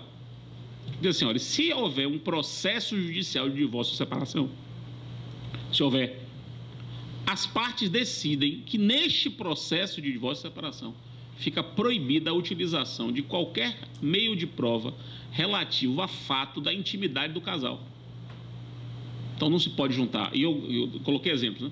Não se pode juntar nudes, não se pode juntar cartas íntimas, não se pode juntar filmes íntimos. Nada disso pode ser apresentado no processo. Qual é o que está por detrás disso? Se a gente brigar, são pessoas altamente civilizadas. Se a gente brigar, a gente vai brigar por patrimônio. A gente vai brigar por patrimônio. E por filhos. Alguém vai guardar de filhos, isso a gente briga. Isso a gente pode brigar. Mas a briga tem que ser para isso. Qualquer outra coisa que desborde disso é uma coisa que a gente não quer. Já previamente diz, a gente não quer. Fica proibido, não vai poder juntar essa prova. Então, há uma restrição que não havia essa restrição legal, mas foi criada uma restrição negocial. Então, o que se criou aí? Se criou uma prova ilícita negocial. Então, a própria ideia de prova ilícita muda. Porque a gente sempre pensou a prova ilícita como aquela proibida ou não admitida pela lei. Mas, a partir do momento que os negócios eles podem disciplinar aspectos processuais, você pode criar uma prova ilícita por negócio. Uma restrição negocial à prova. E uma restrição negocial é, em alguma medida, uma restrição legal. Por que, em alguma medida, é restrição legal? Porque a própria lei autoriza a negociação. Então, se a lei autoriza a negociação, a lei autoriza que a negociação limite. Assim como a negociação pode ampliar. A negociação pode ampliar. Plenamente possível, quem atua em arbitragem já deve ter visto isso. Que você negocie prova na arbitragem, negocie que o depoimento vai ser por escrito, não vai ser oral, negocie que os custos da perícia vão ficar todos para uma parte, não divididos. Isso é negócio sobre prova. Que não vai ter perícia. Não vai ter perícia. Ah, mas se não tiver perícia, não prova. Quem arcar com... Quem tiver ônus da prova vai arcar com isso. Mas não se quer a perícia. Não se quer a perícia. Quantas vezes nós estamos num processo, uma briga gigantesca, e tem um acordo para o cara pagar X, o cara está pedindo 10 milhões, faz um acordo para pagar 2 milhões. Por que a pessoa ofereceu 2 milhões sem perícia para dizer que era 2 milhões? Ele quer pagar 2 milhões mesmo sem perícia. Ele não está abrindo mão da perícia? Ele quer pagar 2 milhões para acabar o processo. Mas ele não quer a prova. Não quero ficar discutindo se é 2 milhões, se é 2 milhões e 300. Eu prefiro pagar 2 milhões sem ter prova de que eu devo 2 milhões para acabar o processo. Isso não é um acordo probatório? Se a gente não está dizendo isso, mas não é um acordo em que está dispensando, a gente não quer provar os fatos, a gente aceita os fatos do jeito que estão, ou parcialmente assim, a gente quer resolver o litígio. Muitas vezes você não quer, por exemplo, você não quer que a perícia seja feita porque a perícia sendo feita vai explorar um tipo de atuação da sua empresa que você não quer que as pessoas saibam. Então eu prefiro pagar para não ter a perícia. Isso tudo é acordo probatório, embora a gente não diga. A gente tem pudor de dizer. Porque não posso negociar sobre prova. Negocio sobre prova toda hora. Quando a lei diz fato confessado por uma parte, dispensa a prova, quer dizer então que se eu aceitar esse fato não tem prova? Pronto, não tem prova. Eu negociei sobre prova aí. Aceitei o fato. E com isso elimina a possibilidade de prova do fato. Então, a gente tem que abrir um pouco a mente para isso. Negócios probatórios, eles existem aos borbotões. E há muito tempo. Pensa nos títulos cambiais. Todos eles. Os negócios cambiários. Um negócio cambiário é um negócio probatório. Pensem comigo. O negócio cambiário, se eu faço um negócio cambiário com o Sérgio, significa que nós dois estamos dizendo que a nossa relação de crédito só se prova de uma maneira.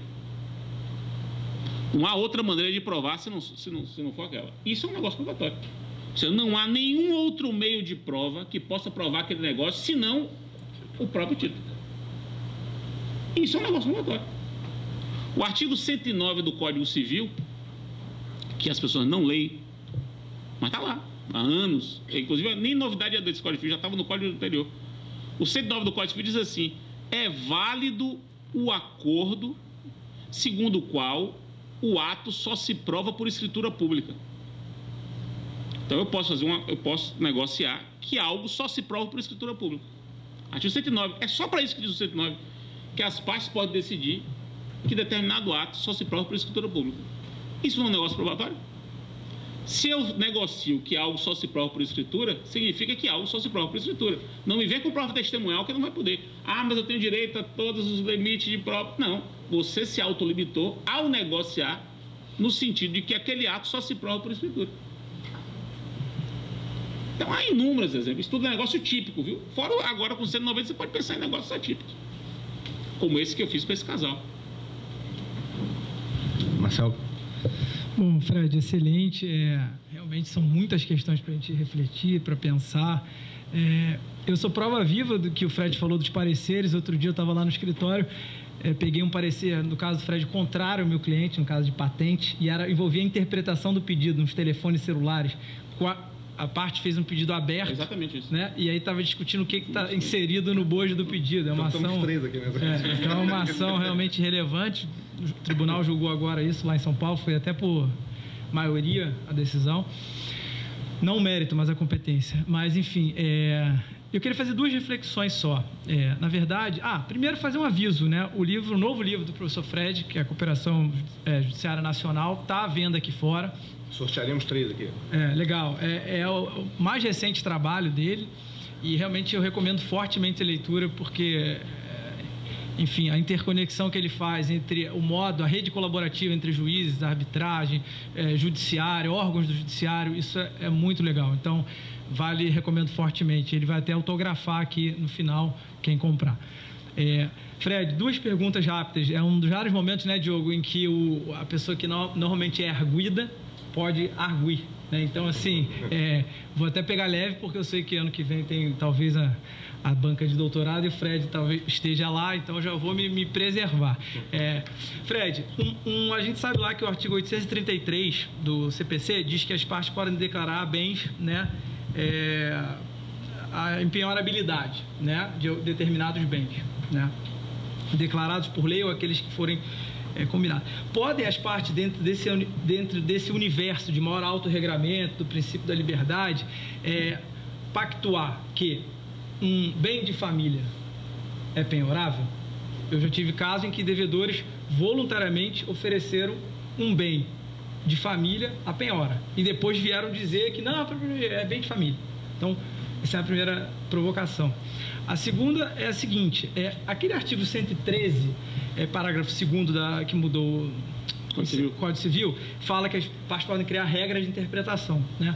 Eu fiquei aqui pensando, você acha que isso desidrata um pouco aquela discussão que tem na arbitragem, se as partes podem não se vincular aos precedentes, ou seja, elas podem combinar que o caso delas será julgado desconsiderando-se os precedentes? Isso seria uma regra de interpretação que esse dispositivo autorizaria a excluir?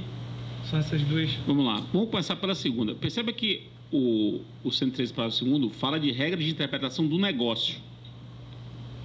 Ela pode criar, as partes podem definir como o próprio negócio delas vai ser interpretado. O que está sugerindo aqui é que as partes podem definir qual é o direito aplicável ao seu caso.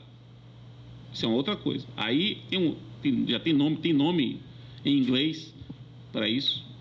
É um negócio que existe na arbitragem, inclusive isso é muito difundido, que é o choice of law. Você escolhe o direito aplicável. A lei de arbitragem permite que você escolha o direito aplicável.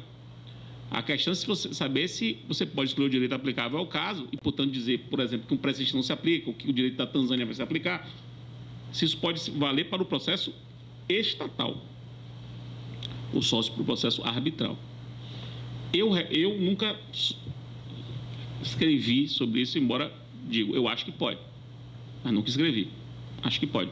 Respeitada se eu posso negociar isso na arbitragem, quando eu puder lá, eu posso cá. As duas partes, né? As duas partes. Mas eu nunca escrevi isso. Mas veja que isso não é o 113, parágrafo 2º. Quanto à primeira pergunta, essa eu me sinto muito à vontade para dizer, por várias razões. Várias razões. Bem de família não é bem indisponível. é bem protegido, mas não é indisponível. O que eu quero dizer com isso? Eu tenho meu bem de família, eu sou casado, em comunhão parcial. Moro num apartamento, que é nosso, né?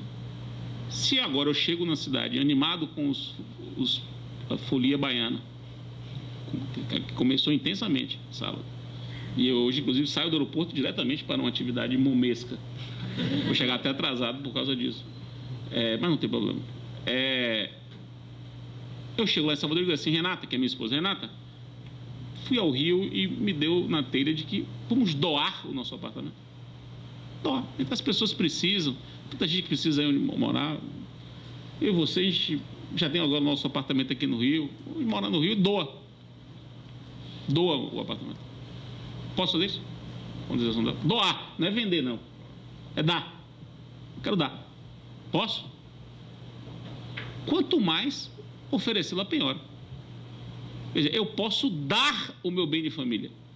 Como eu sou casado, desde que meu cônjuge autoriza. A gente pode doar. Toma aqui. Eu não posso oferecê-lo a penhora? Ponto número 1. Segundo ponto. O que é a hipoteca? O que é a alienação fiduciária de imóvel, que todo mundo faz toda hora, quando compra um imóvel? Quase todas as pessoas que compram imóveis, compram com financiamento. Essa é a regra. Por mais rico que a pessoa seja. Ao comprar com financiamento um imóvel de moradia, você está alienando o seu imóvel e dando em garantia. Numa execução que, se sobrevier, terá de recair sobre aquele imóvel, inclusive. O que é que você faz com isso? Você já se antecipa e oferece a penhora previamente. A hipoteca nada mais é, assim como uma alienação fiduciária, uma prévia escolha do bem que vai ser penhorado em futura execução. É isso que o negócio hipoteca, ou negócio com garantia imobiliária real, garantia real imobiliária, esse negócio é um negócio processual. Eu defino qual é o bem sobre o qual a penhora vai recair. E notem que esse negócio é um negócio bom para ambas as partes. De um modo geral, quando as pessoas estudam isso em civil, imaginam que a hipoteca é em favor do credor. A hipoteca é em favor dos dois. Por que dos dois? Porque o devedor também tem a garantia de que numa execução contra ele, por aquela dívida, é aquele bem que vai garantir e não outros. Por isso, que se você pegar o 835 do Código, não é o 833, mas o 835, parágrafo 3º, está lá dito o seguinte: na execução de crédito com garantia real, a penhora recairá sobre o bem dado em garantia. O que isso quer dizer? Se eu estou executando um crédito que já está garantido com um bem, como esse bem já é a garantia do crédito, ele tem que ser penhorado. Primeiro, os outros só serão penhorados se ele não der conta do crédito. Isso também é uma garantia para o devedor, né? Claro. O devedor tem o resto do patrimônio dele está, a princípio, resguardado, porque foi aquilo que ele quis dar em garantia para aquele crédito. É aquilo que vai ser executado. Por isso que os bancos, inclusive, todo mundo sabe, emprestam 70% do valor do bem. Não emprestam 100% do valor do bem. Não, exatamente porque eles sabem que é aquilo ali que vai garantir a dívida. Ou seja, aumenta o valor da garantia e diminui o valor do crédito garantido. Então, respondendo a sua pergunta, completamente possível. Completamente possível. E se oferecer bem a penhora e depois alegar impenhorabilidade, é venido e contra factum próprio. Portanto, não se pode aceitar. Há uma incompreensão muito grande entre impenhorabilidade e indisponibilidade. Bem indisponível é impenhorável. Exatamente porque ele é indisponível, ele não pode ser alienado. Por isso que ele é impenhorável. Mas isso não quer dizer que todo bem impenhorável é indisponível. Porque a maior parte dos bens penhoráveis são bens que eu poderia vender, transformar em dinheiro e pagar a dívida. Eu podia vender meu apartamento, se eu estivesse devendo, eu podia vender meu apartamento, pegar o dinheiro e pagar uma dívida que eu tenho. Isso é um comportamento completamente ilícito de minha parte. E as pessoas, no modo geral, deveriam fazer isso, né? Estão devendo, deveriam desfazer de parte do seu patrimônio, transformar em dinheiro para pagar a dívida. Não, excelente, totalmente de acordo. E a realidade prática, assim, mostra, nessa parte das convenções probatórias, né, ainda um desconhecimento muito grande por parte dos juízes, né? Essa questão da perícia, das partes poderem dizer que não querem a perícia, e o juiz dizer que ele, aquela dogma antigo, ele é o destinatário da prova, que a gente sabe que isso é uma inverdade hoje no processo, né? E a gente tem um problema, as partes falam que não querem a perícia, o juiz defere a perícia e você não tem agravo, né, imediato. E aí, se você não recolhe o valor, o autor sabe que vai ser improcedente. Então, fica-se ainda entre a cruz e a espada, mas acho que com o tempo isso vai sedimentando, a maior aceitação dos negócios processuais probatórios tende a se confirmar. Natália, algum questionamento? Na verdade, queria agradecer ao professor Fred pela essa visão geral aí da Lei da Liberdade Econômica, passeando pela LINDB, pelo Código de Processo Civil.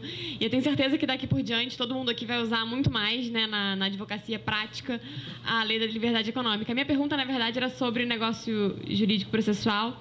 E o Fernando já fez, o Mazola também já falou aqui um pouco sobre isso, que no semestre passado, até no mestrado, eu estudei isso mais profundamente e levei esse artigo da Lei da Liberdade Econômica para uma aula para debater e tomei, assim, muita porrada na aula de que não poderia. A questão, exatamente.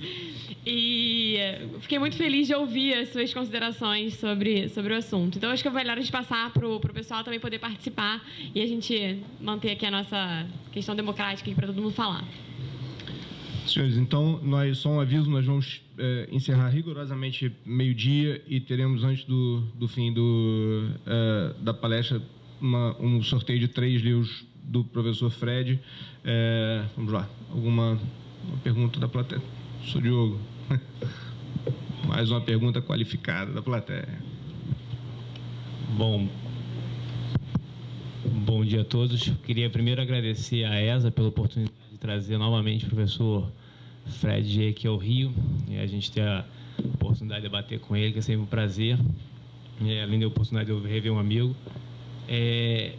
Aproveitando a palavra aí já dos membros da banca, o Sérgio tinha comentado, Fred, sobre essa questão falou do exemplo do grupo econômico, né? Você falou também na sua fala, para desconsideração da personalidade jurídica, e a impressão que eu tenho, eu faço uma analogia a essa linha em alguns pontos, há algumas coisas que a gente teve no código que era quase que obrigatório você ter que dizer na lei o que era totalmente dispensável. Você diz, na verdade, como um contraponto aos precedentes inconstitucionais ou ilegais.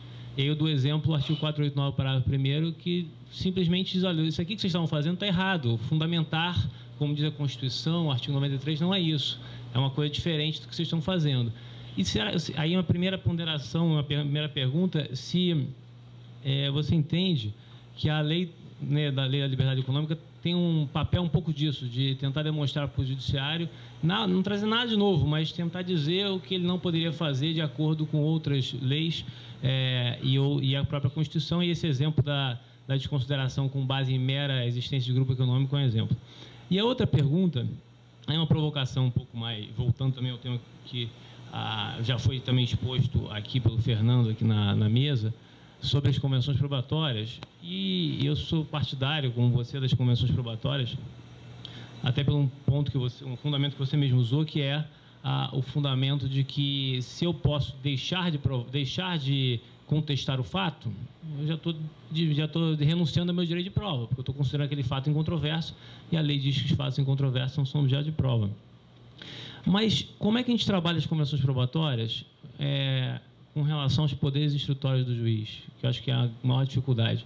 E aí, talvez, trabalhando as convenções probatórias e os poderes instrutórios em dois âmbitos, né? Um processo que trata diversos sobre direitos disponíveis e um processo que versa sobre direitos indisponíveis. É isso. Vamos lá. Essa lei, ela claramente tem também um papel pedagógico e publicitário. Divulgar obviedades. embora boa parte dela traga novidades normativas. Esse papel publicitário da lei, porque se costuma ler mais lei do que a própria Constituição, eu acho que o CPC deve ser a lei mais lida do Brasil. Eu acho que é a lei que as pessoas mais consultam. Vou consultar o CPC, muito provavelmente. Então, por isso que o CPC, o artigo 1º, diz assim, o juiz interpretará o Código de acordo com a Constituição. Olha o que o artigo 1º diz. Isso é uma obviedade, né? Mas claramente uma obviedade. É uma obviedade tão grande que quando me perguntam, existe violação ao artigo 1º do CPC? O que é violar o artigo 1º do CPC? A pergunta que eu faço para os alunos. O juiz violaria o artigo 1º do CPC quando? Quando violasse a Constituição. Se ele viola a Constituição, ele viola o CPC. Cabe recurso especial ou extraordinário? Existe recurso especial para violação do artigo 1º do CPC? Uma pergunta. Não. Porque o artigo 1º do CPC apenas enuncia um comando constitucional. O comando ali é constitucional, verbalizado por um ventríloco que é... O código é um boneco de ventríloco. É a Constituição falando com o boneco aqui, que é o código. Sabe? E a norma é constitucional. Então, que a lei de liberdade econômica tem isso, não tenho dúvida. Quanto aos poderes instrutórios e objeto de negócio, veja, aí eu vou ter que estabelecer qual é a minha premissa. A premissa que eu tenho desenvolvido. Veja, eu não entendo inconstitucional que o juiz possa determinar a prova de ofício. Não entendo inconstitucional. Muitas pessoas entendem que isso é inconstitucional. Eu acho que não é inconstitucional. O artigo, acho que é 370, o 371 do Código, acho que é 370, que estabelece o poder instrutório do juiz, não é inconstitucional para mim. Ponto. Então, ele pode determinar provas de ofício. Agora, vamos para a segunda questão. Isso significa que esse poder, ele pode ser exercido da mesma maneira em qualquer processo? É uma segunda questão. Ou seja, os poderes do juiz são poderes, portanto, uma carga de potência que pode ser exercida de qualquer maneira, com a mesma intensidade, qualquer que seja o processo? Não. No meu modo de ver. Isso é um outro fundamento do meu raciocínio. O poder do juiz, ele é calibrado conforme uma série de variáveis. Uma série de variáveis que você calibra o poder. Então, se o processo é conduzido por um substituto processual, o juiz tem mais poder do que um processo conduzido pelo próprio legitimado ordinário. Se o processo... Então, perceba que o poder vai variando. Se o processo envolve pessoa vulnerável, o juiz tem mais poder do que um processo que envolve pessoa não vulnerável. Se o processo envolve direito disponível, o juiz tem menos poder do que um processo que envolve direito disponível. Se o processo é um litígio complexo, o juiz tem mais poder do que o processo de litígio simples. Então, são várias variáveis que vão operando para você calibrar o poder do juiz. Com isso, a negociabilidade sobre o poder instrutório pode ser uma negociabilidade ultra ampla, por exemplo, um litígio entre duas mega empresas multinacionais discutindo problemas relativos a um contrato de fornecimento entre elas. O que o juiz tem a ver com isso? O que é que o Estado brasileiro, apresentado pelo juiz, tem... Como justificar que o juiz intervenha para produzir prova de ofício num caso como esse? Para mim isso é incompreensível. Se num caso como esse o juiz produzisse prova de ofício, eu desconfiaria do juiz. Por que o juiz está se metendo nisso? Uma briga entre duas multinacionais com advogados, os melhores advogados do Brasil, advogados do mundo todo, ultra representadas, hiper, mega blaster suficientes, não são hipossuficientes, totalmente empresarial. O juiz vai determinar a prova de ofício? Então, aqui, o poder dele é zero. Agora, um carvoeiro analfabeto, trabalha 20 horas por dia, sem advogado, cego, litigando contra uma multinacional de mineração. Aí, esse carvoeiro, a atuação processual dele é uma atuação que, por exemplo, ele esqueceu que pode produzir prova. A atuação do juiz aí, probatória, vai ser muito maior. E eu acho que ninguém vai reputar isso irrazoável. As pessoas vendo vão perceber que o poder exercido nessas circunstâncias é um poder exercido no momento em que tem que ser exercido. Então, entre esses extremos, coloquei dois extremos aqui, Tem um universo de situações em que o poder, a partir dessas variáveis que eu mencionei, condução do processo pelo legitimado por substituto, vulnerabilidade ou não, disponibilidade ou não, complexidade ou não, por 4 variáveis. Há outras tantas, mas essas 4 são as mais importantes. A partir dessas variáveis, o poder pode ser restringido, inclusive por negócio. Então, se disser assim, um carvoeiro analfabeto, cego, contra uma multinacional, faz um negócio probatório para eliminar uma prova para ele, o negócio vai ser nulo. Parágrafo único do artigo 190. A situação de vulnerabilidade dele torna o negócio nulo. Mas a Braskem com a Ultragás fazem um negócio probatório para uma questão de fornecimento de gás para as plantas industriais da Braskem. Aí tem lá um negócio probatório para discutir prova de quitação, por exemplo. Aí o juiz vai determinar a prova de quitação fora desses termos, o negócio é esse? É simplesmente desobedecer o negócio e desrespeitar o negócio empresarial formado por pessoas capazes e simétricas. A discussão que existe, Diogo, sobre isso, eles são muito ideológicos. Há quem veja no poder instrutório do juiz a salvação. Agora o processo vai resolver as coisas porque o juiz tem poder instrutório. Nós somos advogados aqui. Quantas vezes nos nossos processos a gente viu um juiz determinar a prova de ofício? Quantas vezes? E quando viu, qual foi a nossa sensação? A minha sensação, eu vi raramente. Normalmente os juízes fazem o que as partes querem em termos de prova. E quando eu vi, eu achei estranho. Eu não sei você, mas a minha sensação como advogado foi: o que está acontecendo aqui? As partes pedem essa prova. Tem lá 10 provas produzidas. Aí vem o juiz com a 11ª, 12ª. Eu fico assim. Eu estranho, não sei vocês, mas eu fico. O que está acontecendo? Porque uma coisa é quando as partes não pedem prova nenhuma, há indícios de simulação, porque aí o juiz pode fazer tudo isso. Se o juiz identifica que há fraude, que há simulação, cabe ao juiz fazer isso, até por expresso comando legal, 142 do Código de Processo. Expressamente diz isso. Mas em outros casos que não tem essa justificativa. E é interessante, Diogo, sobre isso é o seguinte: é que na arbitragem, que deveria ser um espaço em que esse tipo de comportamento deveria ser visto com mais estranheza, acontece um fenômeno curioso. Há o entendimento de que os árbitros podem fazer o que quiserem com prova. É um negócio que eu não consigo entender isso na arbitragem. Quer dizer, a arbitragem das partes ultra mega representadas, uma advocacia de elitizada, alto nível, bem remunerada, as partes trazem aquelas provas e se entende que o árbitro pode fazer o que quiser com as provas. Pegar outras e fazer. Logo o árbitro. Eu acho isso estranhíssimo. Para mim é muito estranho. Mas, enfim, eu espero ter respondido a sua pergunta. Eu tenho a impressão, obrigado, Fred, mas eu tenho a impressão de que essa sanha probatória dos árbitros está muito ligada à proliferação das anulatórias, né? Quase todas as ações anulatórias têm esse. Mas se a parte não quer. Essa parte não pediu. Essa parte não pediu. Porque uma coisa é você anular o seguinte: eu peço a prova e o árbitro nega. Isso é uma coisa. Isso é beleza, isso dá margem para anulatório. Agora, as partes pedem, as provas são feitas e o árbitro faz mais provas além do capaz de pedir. É isso que eu acho estranho. Última pergunta, senhores. Plateia. Alguém? Professor, a minha dúvida é sobre o princípio da... O microfone está chegando aí.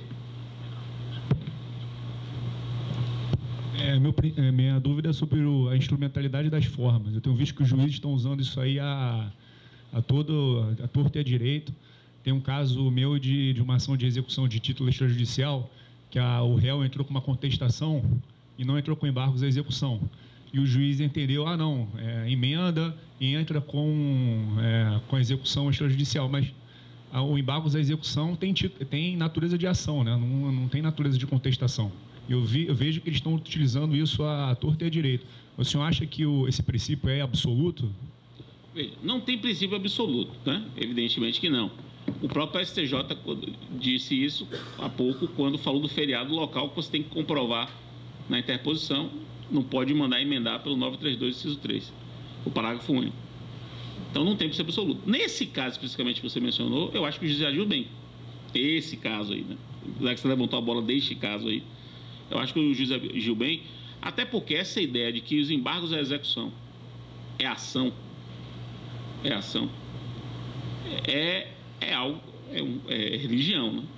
É uma religião. A gente tem que acreditar, acredite você que é ação. Tem que acreditar que é ação. Porque quando você está sendo executado, e você não, o seu cliente está sendo executado, ele lhe procura, ele não lhe procura pedindo para você acionar o exequente. Não, eu tenho certeza absoluta que ele vai dizer assim, me defenda nessa execução. Tenho certeza absoluta. E tudo o que você disser nos embargos, a execução, é algo, aliás, como a própria lei diz, o CPC diz isso, né? O que é que se alega nos embargos? O que é que o CPC diz? Qual é a matéria dos embargos? A matéria dos embargos é tudo aquilo que você poderia deduzir em defesa, porque é defesa. Mas tem forma de petição inicial. Forma de petição inicial. É mais ou menos assim. Vê? O que não tem? É como se você pegasse uma garrafa de Coca-Cola, tem forma de Coca-Cola, e enchesse de água. E quando você fosse beber, você dissesse que estava bebendo Coca-Cola. Porque você está bebendo água em forma de Coca-Cola. Água em forma de Coca-Cola. Embargos é defesa. É defesa. É defesa. Se você... diz assim, Fred, mas o código diz que é por petição inicial. Tá bom. É uma petição inicial. Que veicula defesa. É uma petição inicial que veicula a defesa. Então, se o cara chamou de contestação exatamente aquilo que ele falaria como se fosse embargos, isso é embargos. É embargos. Eu acho que é dar muita importância ao nome das coisas. Se aquilo que ele alegou é aquilo que ele poderia ter alegado nos embargos, se é isso é embargos. Pouco importa o nome que você dê àquilo. Teve um dia, muitos anos atrás, estava dando aula numa situação como essa, só que numa sala de aula. E tinha uma moça limpando o quadro, certo? Aqui atrás, a moça limpando, dando aula, a moça limpando. E a moça limpava com álcool, certo? Com álcool. Álcool, você sabe que o álcool é exatamente igual à água. E a garrafinha do álcool era uma garrafinha plástica, só que o rótulo tinha saído. Então estava assim a garrafinha de água e a garrafinha do álcool aqui do lado. Eu dando aula, peguei água em forma de álcool ou peguei álcool em forma de água? Que a garrafinha é a mesma, só que não tinha álcool. Eu bebi o álcool. Paz! Nessa linha eu teria bebido água, porque estava em forma de água. Mas era álcool. Você não bebe nada. E era álcool, não era álcool. Era aquele álcool de limpeza. A aula deve ter ficado boa depois. Se eu acendesse aqui, nós explodia.